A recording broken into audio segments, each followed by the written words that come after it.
Today on Florida Sportsman, Project Dreamboat. The experts at Rocky Point Boat Works finalize and splash the Twin V project. We've done a lot of upgrades to the boat, and we're getting excited, getting this thing ready to go in the water. George Labonte joins Michael Lashbrook aboard his classic 23-foot Seacraft. The completion of this project not only provided Michael with the means to enjoy all the activities that South Florida waters have to offer, it also allowed him to continue the legacy in boating that started in his family 2 generations ago. And the 20-foot Seacraft project receives brand new power at TRB. I expect it to be an animal. It should be able to pop the boat up and the boat should be able to rip. While Dave at Rocky Point Designs builds and delivers the one-off dash panel. It's like our 2 visions just came together, man. I mean, this thing is just over the top. I don't have words to really describe it. All coming up on Florida Sportsman, Project Dreamboat. Join us as we follow one-off builds to all-out restorations in Stuart, Florida's Dreamboat District, home to some of the best custom boat builders in the world. From modest to over-the-top, industry experts from the district's premier facilities show how it's done. Fiberglass repair, custom paintwork, engine rigging, electronics installations, and more. And boating editor George Labonte shares the stories of boaters who have already turned their dreams into reality. This is Florida Sportsman Project Dreamboat. So here at Rocky Point Boat Works, we're finishing up our 19-foot Twin V project. We've done a lot of upgrades to the boat, and we're getting excited, getting this thing ready to go in the water. So one of the things the customer asked me to have done was sea deck put down. So we called up Open Water Concepts. They came out, laid that thing out real quick and easy. I think this was a good choice going this way. We were able to save some time and money because if we had to put an on-skid on there, there's a lot of taping off, a lot of prep work. So this was just an easy way, instant gratification, get it done in one day, no problem. All right, so we're doing this whole project too for the owner's wife, and we thought it'd be a nice little surprise to name the boat after her.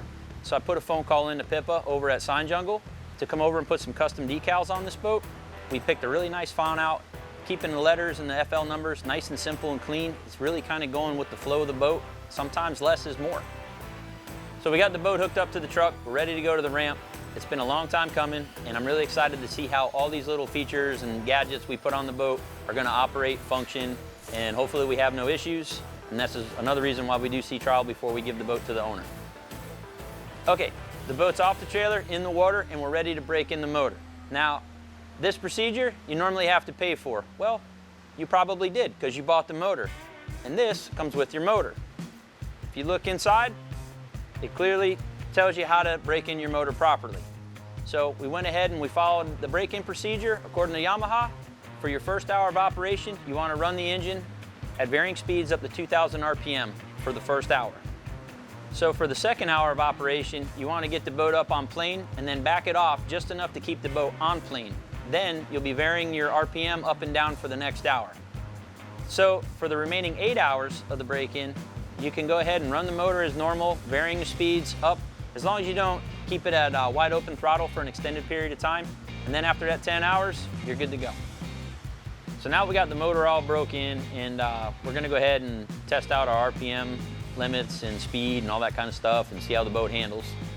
I felt that it gave us plenty of hole shot, man. It had a pretty solid hole shot. It was really quiet, so if you're out there cruising around, you'll be able to have a conversation on the boat. It just had a good smooth RPM band. I didn't feel anything odd. It was just real smooth, nice operation, easy in and out of gear. I expected that though, so Yamaha's pretty good. So I've installed a lot of trolling motors over here, but I really don't ever get to go out and play with them. A lot of them, you know, I put them on, the customer takes the boat, and that's it. This one, we happened to put it on, and so while we're out there, we probably should have brought a fishing pole with us because this trolling motor was awesome. The spot lock on that thing is amazing. I want one for my boat now. So when we first got the boat, it was partially disassembled, and the things that were on the boat were in pretty poor condition. One of the things, the windshield was pretty crazed and looking, it showed some time, so that was not a big deal. So we went ahead and did that, made sure our lines looked good. We also installed some nice new acrylic on the boat, and I chose not to show any mounting screws on the dash. We did all back mount, gives it a nice clean look. Same thing, there was an old canvas cover to cover the fuel tank. So I went ahead and made a nice fold-out, lift-out door, and then back-mounted that as well, so you don't see any mounting hardware. There was an old black hatch in the back that was covering the live well. Went ahead and made a nice custom live well cover for it. Again, back-mounted all the screws. We installed all new wiring in the boat, new trolling motor, new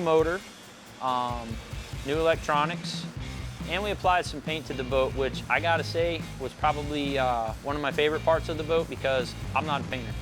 For $100 in a long weekend, you can really turn your boat around and make it look awesome. I'm hoping that I improved on some things for the boat because the owner's wife likes to take the dog out, go to the sandbar, and enjoy our beautiful area around here in Stuart, Florida. It just helps her out at the end of the day to unwind and just enjoy, you know, with no hassles. So I'm pretty sure I nailed it, and hope they enjoy it.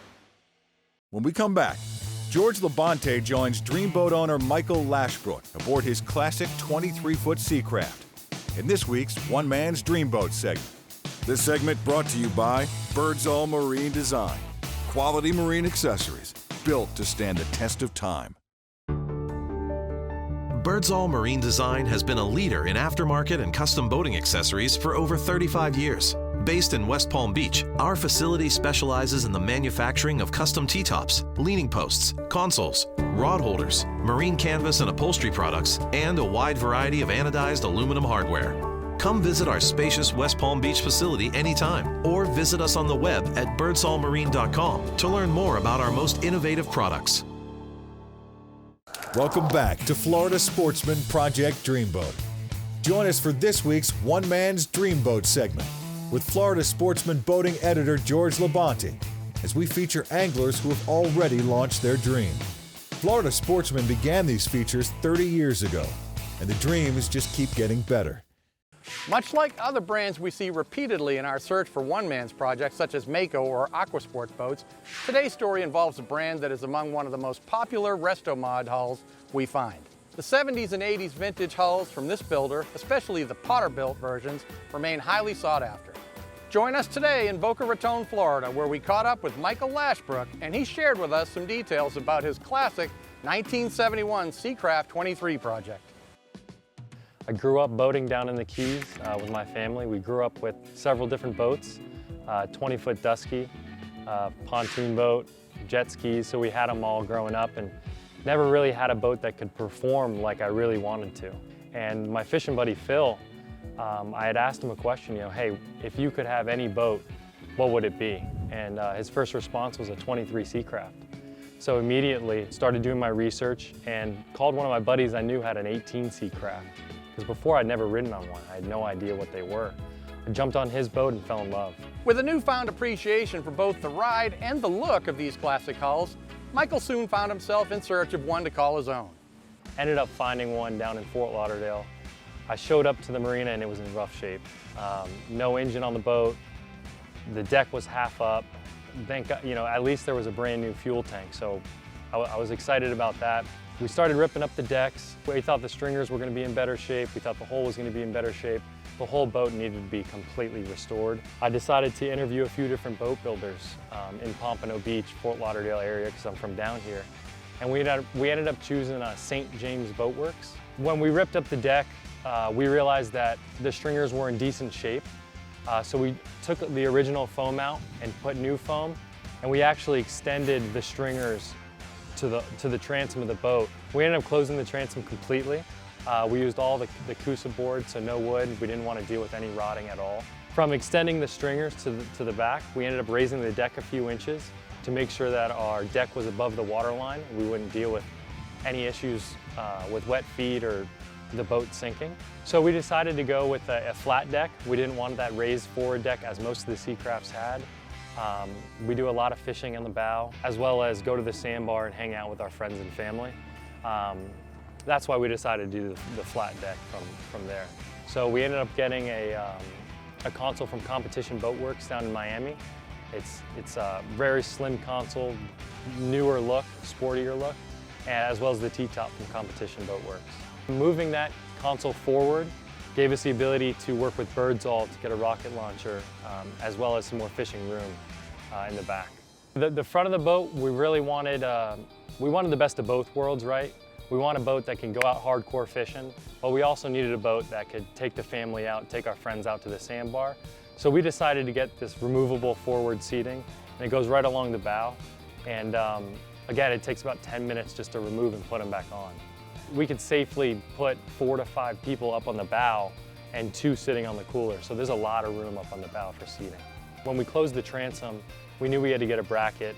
We went with a double flotation bracket, just so we get some more buoyancy in the back. And we went with a brand new 2020 300 Suzuki. I know these boats originally came with 235 power. We wanted more speed, more torque, and get on plane faster. And that's what we get out of this motor. It's the best decision we made yet on the boat.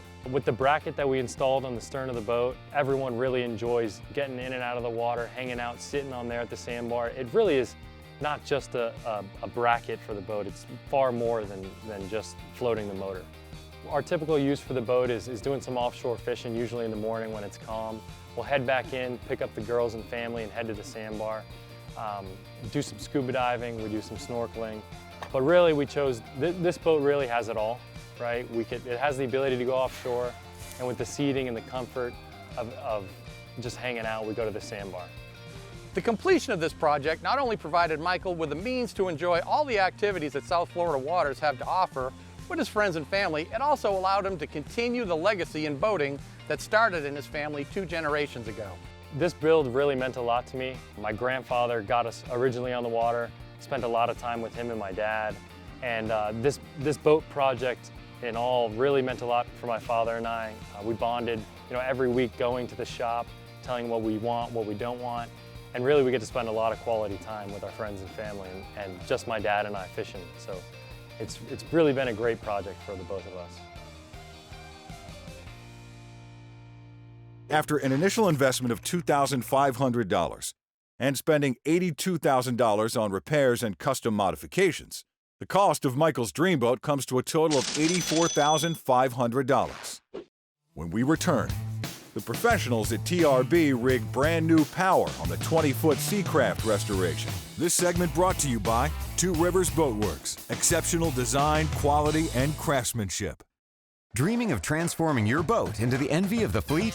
The experts at Two Rivers Boatworks are dedicated to customizing your boat to your specific needs and personality. Specializing in fiberglass and composites repair, professional painting, systems installation, and more. Founded by boating enthusiasts, we understand the enjoyment of being on the water, offering exceptional design, craftsmanship, and quality, so you can spend more time on the water than dreaming about it. Visit our facility in Stuart, Florida, and turn your boating dreams into reality.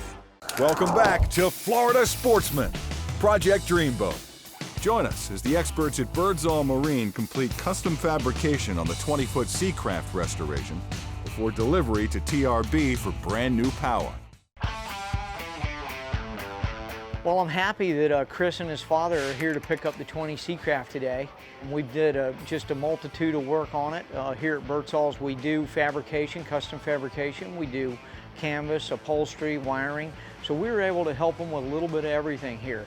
One of the main concerns was they had an existing T-top and the legs rolled into the console, which is a nice way to fabricate. But they were concerned about possibly the console getting overworked, and getting fatigued. So what we did was we designed a set of internal console bracing inside, engineered that and fabricated that. It came out really good. So the thing's going to be super strong for them. They had an existing control box. It's a stand on the console tower, they call it. So we fabricated the control tubes for all the rigging to go through. We added some spreader lights. There was an LED tube light that we put on, VHF antennas. We ended up lacing the canvas on and putting all the components on the top for them, putting the top on the boat.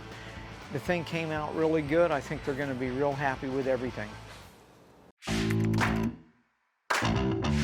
So over at Two Rivers Boatworks, one of the producers of the Project Dreamboat show started telling me about this little Seacraft that he was building.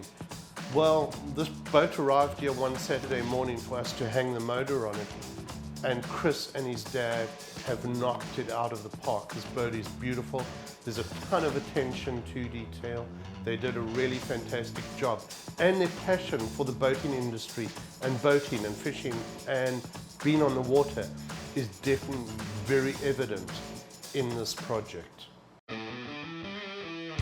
So today in the shop today, we got the 20-foot Seacraft coming in for the new 200 V8 Pro XS. So previously we did a 20-foot Seacraft with a 150 on it, 4-cylinder. The customer was happy with it, but it just wasn't enough for me for this boat. That boat didn't have a T-top, you know, it was missing a few things that this boat obviously has. So when we were looking at it, we figured a V8 platform would be the best thing for this boat.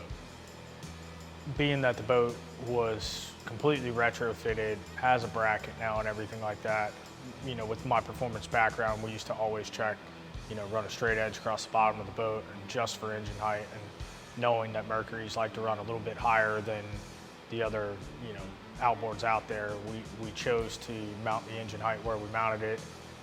There's always that chance you may have to go back, lower a hole, raise a hole, but I've repowered a lot of boats, and you know, that's why I'm here at Two Rivers. We chose to go with the American flag decals on this boat, set it aside from every other Pro XS out there or any other motor out there. You basically, you can tape, put a piece of tape on the cowlings where the old ones were, and you can mark everything. You peel the decals off, clean the glue off, and then just install the new ones right back on. It's a couple-hour job and you can be done.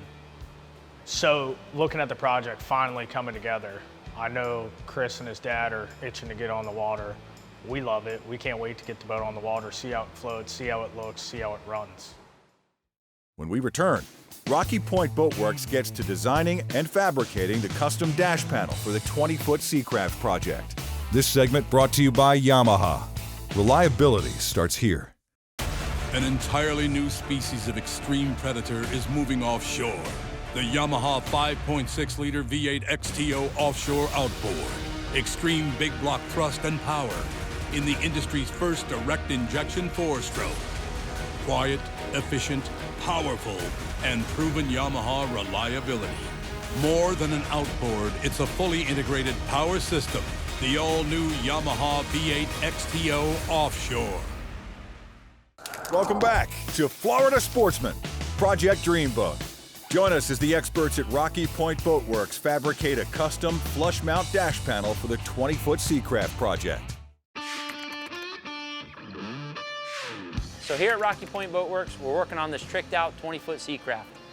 The owner, Chris, and I had talked about this panel, and he wants to go over the top. So we went ahead and make our template, and we're back at the shop, and we're gonna go ahead and start this long fabrication process. A lot of you out there are probably going to these boat shows and realizing all these boats are having flush-mounted electronics, making it look like a seamless piece of black plexi or glass, so to speak. It looks real modern, sleek, it's a good look.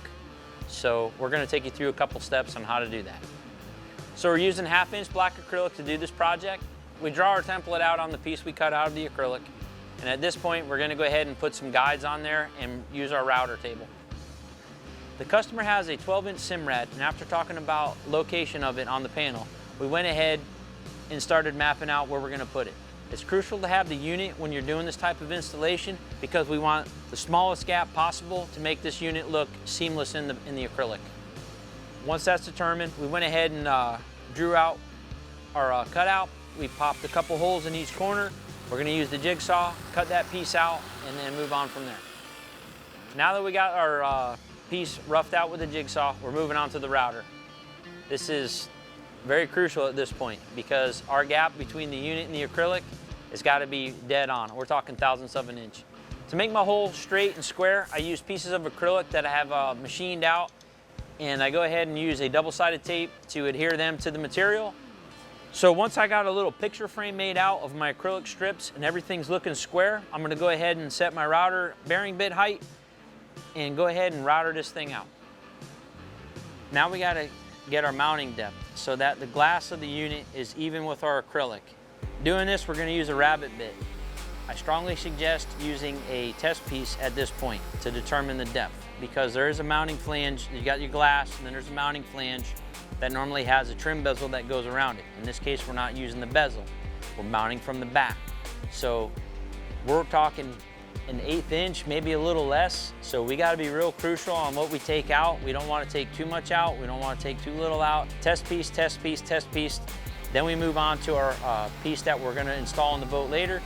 When you're taking out all this material from the back side of the piece of acrylic, I don't recommend taking a whole lot out. Being that we're doing such a fine line, we don't wanna risk cracking this panel at this point. It'd just be terrible. So take your time, take a little material out at a time to get to your goal of the proper depth.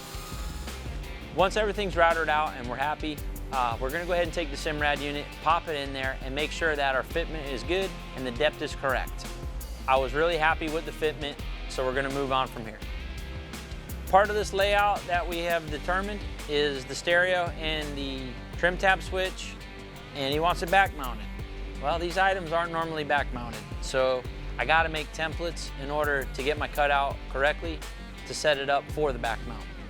I used the bezel from the radio in order to make my template because the bezel fits around the unit pretty snug and tight, and that's kind of how I'm envisioning this thing being flush mounted. I was making a template for the radio. There's a little extra material on there, so I went ahead and I used the trim tab.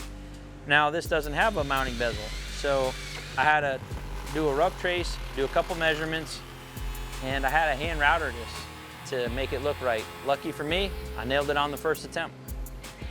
So now we're moving on to the switch panel. And now that I have the laser, it enables me to do a lot of other things. This panel, we're backlighting. So we're using some engraving stock and we're doing everything from the back side so that you can put some LED lights back there, RGB lighting, change the colors, and it makes it look totally trick at night. And just looks awesome at the dock, man, if you want to show off to friends. So after everything's all done, final fit, the laser engraving's done, everything's looking good, I'm gonna go ahead and load this up in the truck and bring it on over to Randy and Chris, and I'm praying that they're super happy with what I built for them. As I walk up to the boat with my panel, I realize these guys have been busting their humps.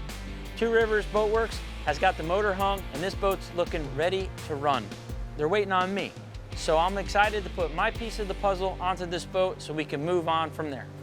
Once I slid this panel in place, Randy's got to be excited, man. I mean, the hard work he's put in, him and Chris, it's like our two visions just came together, man. I mean, this thing is just over the top. I don't have words to really describe it. I got a lot of hours in this dash, and at this point, it's a very happy moment for me because I get to wave goodbye. Super happy that this part of the project is over. Next week on Florida Sportsman, Project Dreamboat. The experts at TRB fully customized Dale's Century project, then put it to the ultimate angling test. And we join the owners of the classic 20-foot Seacraft for their maiden fishing excursion.